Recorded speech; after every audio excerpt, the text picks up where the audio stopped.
Hello दोस्तों, last video के अंदर हमने पढ़ा था कि यूनिफॉर्म डिस्ट्रीब्यूशन ऑफ चार्ज यदि हमें गिवन है तो उससे हम किसी पॉइंट चार्ज के ऊपर लगा हुआ फोर्स कैसे निकालेंगे। मतलब हमने पढ़ा था कि कूलॉम्स फोर्स में यदि हमें यूनिफॉर्म डिस्ट्रीब्यूशन ऑफ चार्ज दे रखा है, यानी कि कहीं पर भी चार्ज डेंसिटी का कंसेप्ट है, ठीक है, चार्ज डेंसिटी का यदि कंसेप्ट दिया हुआ है तो इस चार्ज डेंसिटी से हम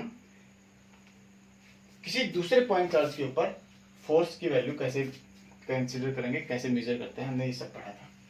ठीक है। अच्छा, कूलॉम फोर्स के कुछ न्यूमेरिकल्स आते हैं पेपर के अंदर, ठीक है। वो सब न्यूमेरिकल्स हम इलेक्ट्रिक फील्ड के न्यूमेरिकल्स के साथ करूंगा मैं, क्योंकि यदि इलेक्ट्रिक फील्ड और कूलॉम्स फोर्स दोनों के न्यूमेरिकल्स में लगभग सेम आता है। ठीक है, तो पहले आज हम इलेक्ट्रिक फील्ड पढ़ेंगे और उसके बाद दोनों के कुछ न्यूमेरिकल्स में सोल्व करूंगा जो बेसिकली एग्जाम्स में पूछे जाते हैं। ठीक है, और उसके लिए मेरी आप सबसे राय है कि इलेक्ट्रिक फील्ड और फोर्स, देखो इलेक्ट्रिक फील्ड और फोर्स इन दोनों के न्यूमेरिकल्स को पढ़ने के लिए हमें वेक्टर लॉ आना चाहिए, एडिशन आना चाहिए, वेक्टर एडिशन।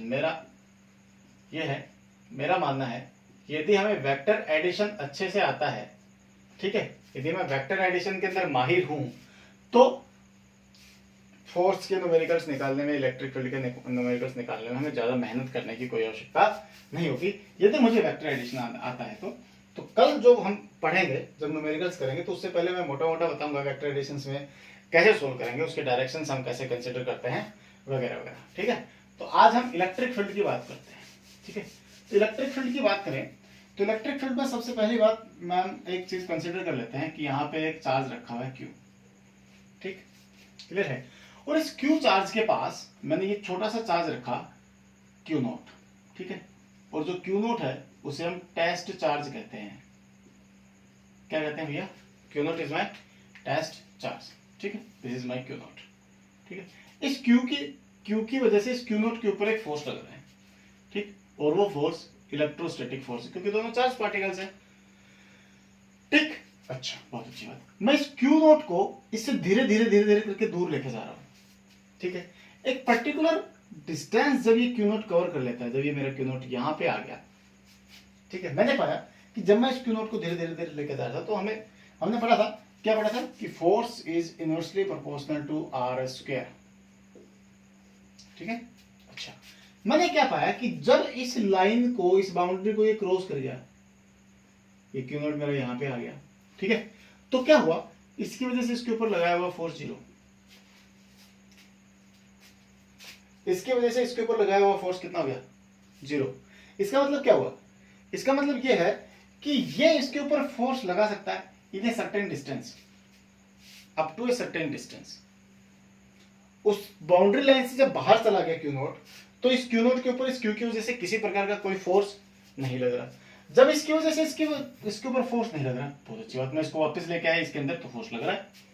इसका मतलब क्या हुआ कि ये डेडलाइन है और इस डेडलाइन से बाहर, यानी कि एक प्रकार की बाउंड्री, इस बाउंड्री के बाहर इस Q नॉट के ऊपर इस Q की वजह से किसी प्रकार का कोई फोर्स नहीं लग रहा।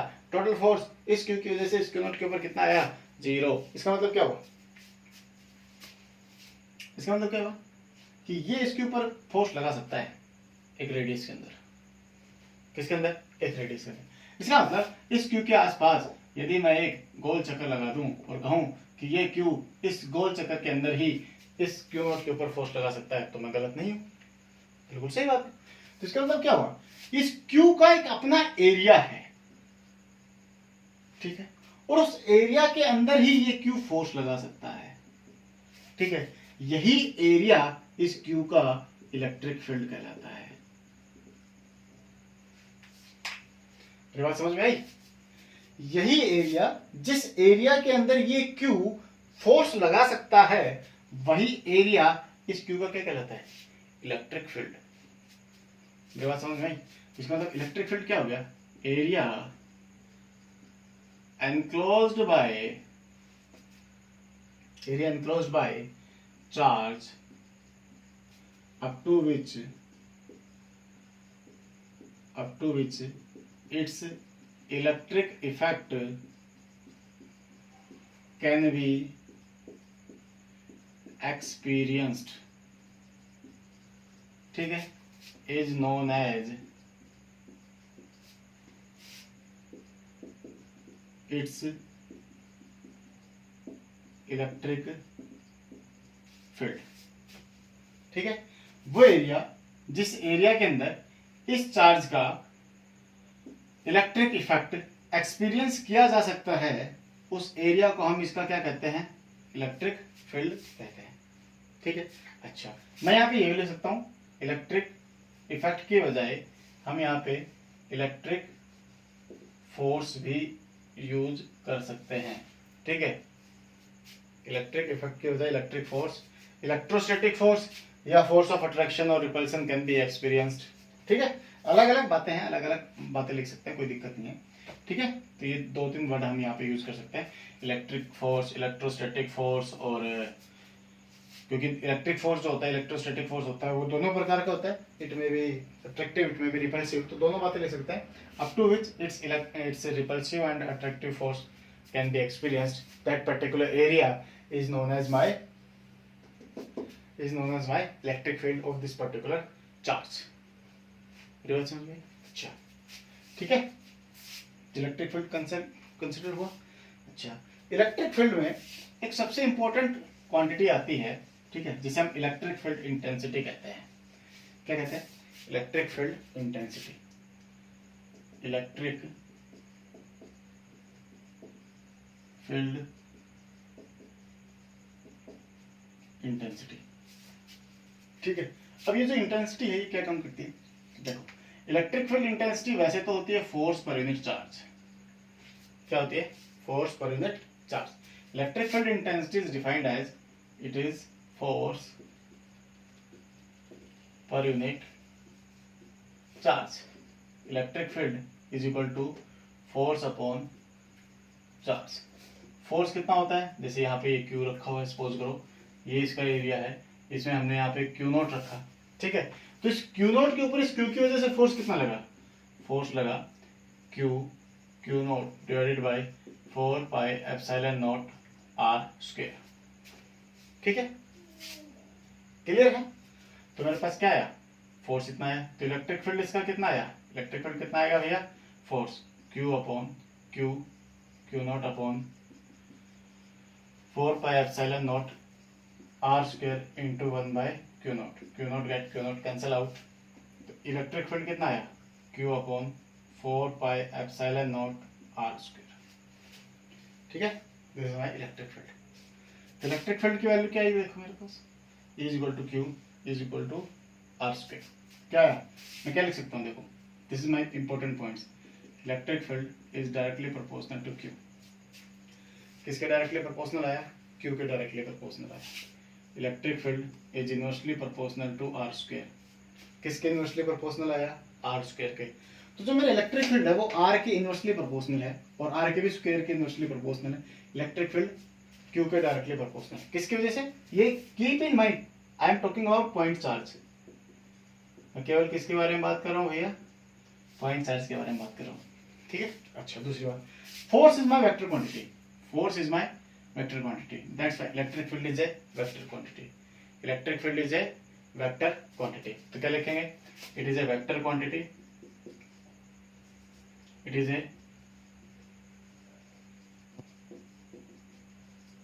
vector quantity number 1 case. ठीक है, ऐसा यूनिट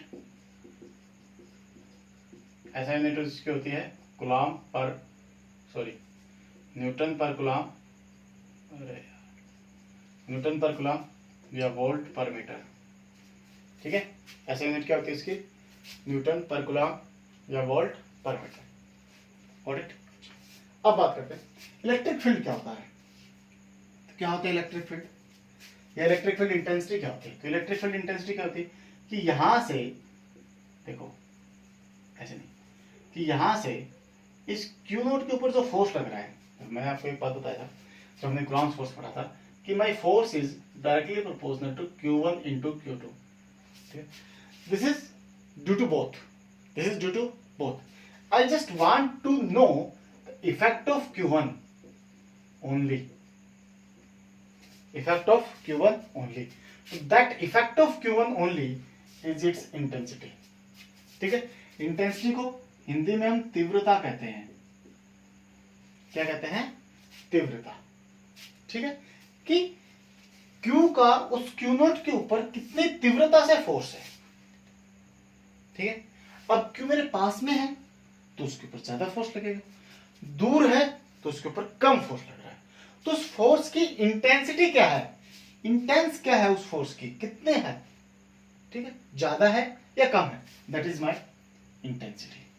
कि उस पर्टिकुलर वस्तु के ऊपर, उस पर्टिकुलर चार्ज के ऊपर उस Q का कितना इफेक्ट है। ठीक है, that particular thing is known by electric field intensity. ठीक है, तो मैं पॉइंट चार्ज की बात करूं तो electric field intensity is directly proportional to Q and electric field intensity is inversely proportional to R square. ठीक, अच्छा, ग्राफ की बात करें तो यदि यहाँ पे हम Q ले और यहाँ पे हम इलेक्ट्रिक फील्ड लें तो it is a straight line. ठीक है, it is directly proportional to Q। ठीक, और इसकी बात करें और यहाँ पे हम R लें यहाँ पे, और यहाँ पे हम इलेक्ट्रिक फील्ड लें तो it will decrease, it will decreases as it is inversely proportional to R square. ठीक है, इसमें एक पजल करने वाला क्वेश्चन होता है क्योंकि हम ये रट लेते हैं, हमारे दिमाग के अंदर ये सेट हो जाता है कि इलेक्ट्रिक फील्ड और R के बीच में कोई भी आया तो मुझे ये ग्राफ बनाना है। ठीक है, ये एक माइंड सेट हो जाता है। ठीक है, लेकिन मेरा मानना ये है, एक फेमस सवाल है, मैं इसको रफ कर रहा हूँ। ठीक है, एक फेमस सवाल है और वो क्या है, क्यों मुझे कहता है draw the graph between electric field intensity and 1/r square. ठीक है, तो मैंने क्या किया, ऐसे ग्राफ बनाना पड़ेगा, this is my 1/r square and this is my electric field. ठीक, now what, now it is directly proportional to 1/r square. ठीक है, कैसे आया, यदि इसको समझना है तो हम क्या करेंगे, लेट कर लेंगे। लेट, हमें क्या पता है, हमें पता है electric field is inversely proportional to R square. मैंने लेट कर लिया 1/r square is equal to x। ठीक है, तो 1/r स्क्वायर की जगह मैं क्या पुट कर सकता हूँ, x पुट कर सकता हूँ, तो मेरे पास value I E is equal to, sorry, E is directly proportional to x। ठीक है, दिस 1/r स्क्वायर रिमूव कर दूं यहाँ से और यहाँ पे मैं x लिख लूं और विच डिनोट्स 1/r स्क्वायर, ऐसा ही ना। तो दिस x अब क्या है मेरे पास, electric field is directly proportional to x and this x is equal to 1/r square, तो क्या आएगा, स्ट्रेट लाइन आएगा। ठीक है, ये बात समझ में आई, गॉट इट, वेरी गुड। ठीक, अच्छा, बहुत अच्छी बात। इफ यहाँ पे एक चार्ज ना होकर के बहुत सारे चार्ज पार्टिकल्स हैं तो क्या करेंगे। हाँ, दूसरा इंपॉर्टेंट, एक चार्ज पार्टिकल यहाँ पे Q0 या इस पॉइंट के ऊपर, यहाँ पे दो चार्ज पार्टिकल्स हैं, एक Q1 चार्ज है, दूसरा मेरा यहाँ पे Q2 चार्ज है। इसकी वजह से भी इस P पॉइंट के ऊपर इलेक्ट्रिक फील्ड होगा, इसकी वजह से भी इस P पॉइंट के ऊपर क्या होगा, इलेक्ट्रिक फील्ड होगा।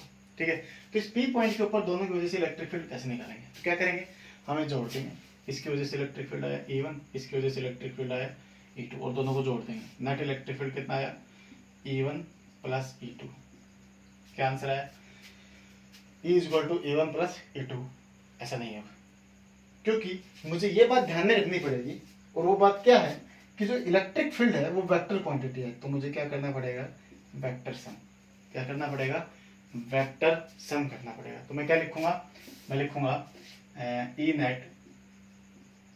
Net is equal to vector sum of E1 and E2।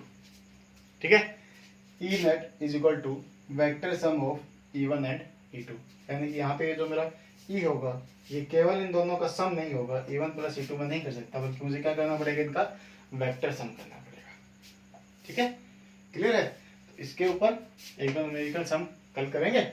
आज एक बात, एक क्वेश्चन, एक टॉपिक और करना है कि यदि n नंबर ऑफ चार्जेस रखे हैं तो उसकी वजह से इलेक्ट्रिक फील्ड कितना निकलेगा। ठीक है, और next concept is electric field intensity eight A point, field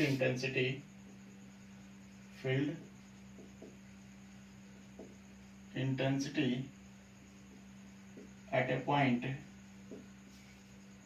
due to n number of charges। ठीक है, सपोज करो यहाँ पे ये P पॉइंट है, ठीक है, और इस P पॉइंट से अलग अलग दूरी के ऊपर लेकिन बहुत सारे चार्ज पार्टिकल्स रखे हुए हैं। मैं कहूँ Q1, Q2, Q3, Q4 up to Qn तक, ठीक है। दिस इज माई दूरी R1, R2, R3, R4 up to Rn, ठीक ठीक है। अलग अलग डिस्टेंसेस के ऊपर अलग अलग चार्ज पार्टिकल्स रखे हुए हैं। इस P पॉइंट के ऊपर इन सब की वजह से इलेक्ट्रिक फील्ड कितना होगा, तो क्या करेंगे, सबका वेक्टर सम क्या यूज करेंगे, we will use superposition principle. क्या यूज करेंगे, सुपरपोजिशन प्रिंसिपल यूज करेंगे, ठीक है। सुपरपोजिशन प्रिंसिपल हमें क्या कहता है कि एक पर्टिकुलर पॉइंट के ऊपर यदि आप सबको इलेक्ट्रिक फील्ड निकालना है तो क्या करेंगे, vector sum of all individual electric fields is the E net at P point. E net is equal to क्या है, शॉर्ट फॉर्म लिख रहा हूं, फिर डेफिनेशन एक बार बोल दूंगा। E net is equal to vector sum of all individual electric field intensities.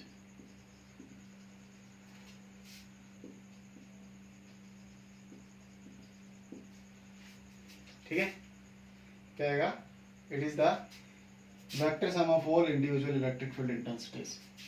ठीक है, तो क्या लिखेंगे हम, electric field intensity at point P, electric field intensity at point P is the due to n number of charges, electric field intensity at point P due to n number of charges is equal to the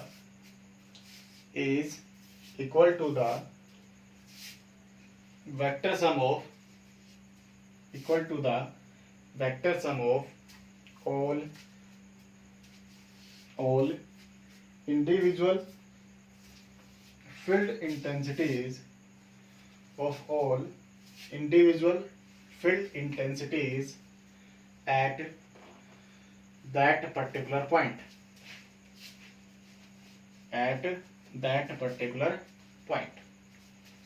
ठीक है। तो हम सबके individual निकालते हैं पहले। E1 मेरे पास कितना आया, E1 आएगा मेरे पास K यानी कि 1/4 पाई एप्सिलॉन नॉट, K यानी कि 1/4 पाई एप्सिलॉन नॉट। तो K इक्वल टू मेरे पास कितना आया भाई, E1 K की वैल्यू कितनी होती है, 1/4 पाई एप्सिलॉन नॉट। मैं लिख देता हूँ K equal to 1/4 pi epsilon nought, ठीक है। तो E1 कितना है, E1 आया K Q1 अपॉन R1 का स्क्वायर। E2 कितना आएगा, K Q2 अपॉन R2 का स्क्वायर, ठीक है। इसी प्रकार En तक चले जाएंगे हम, n बराबर क्या आएगा, K Qn अपॉन Rn का होल स्क्वायर, ठीक है। तो क्या करेंगे, अब इन सबको हम जोड़ देंगे, सबको जोड़ देते हैं। सबको जोड़ेंगे तो क्या आंसर आएगा, देखो सबको जोड़ेंगे तो क्या आएगा हमारे पास, मेरे पास आया E1 E net is equal to E1 vector plus E2 vector plus En vector, ठीक है। E net is equal to, ठीक है, सबका वेक्टर को जोड़ना पड़ेगा। फिलहाल सिर्फ मैग्नीट्यूड की बात करते हैं।